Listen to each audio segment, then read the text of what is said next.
मईल धोतिया पहिरी बीरन भैया देशे चलले हो। मईल धोतिया पहिरी बीरन भैया देशे चलले हो। अरे कबने गईले बने तीसरे में बहिनी बने हो। अरे कबने गईले दूसर बने तीसरे में बहिनी बने हो।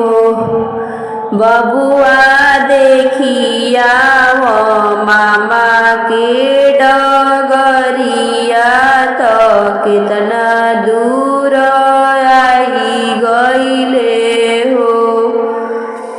मम्मी मामा तो अपने दुआरवा तो कुछु नहीं ले अइले हो। मम्मी मामा तो अपने दुआरवा तो कुछु नहीं ले अइले हो। बबुआ दहिया के शरबत पियाइया वो मम्मी भेंट नहीं करी हो। मम्मी कथी के करे जावा तोहार हवे मामा नहीं भेंट करबू हो। इतना वचन सुनले बीराना तलवटी के आई गईले हो। मोर पिछुआरवा सोनरवा हमरो मित्र हवे हो।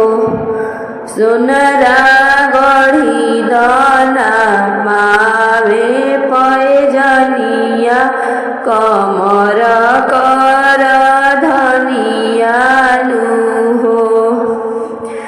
रनिया बांधना गरुई गठरिया बहिनी देशे जाइबी हो। एक बने गईले दूसर बने तीसरे में बहिनी बने हो।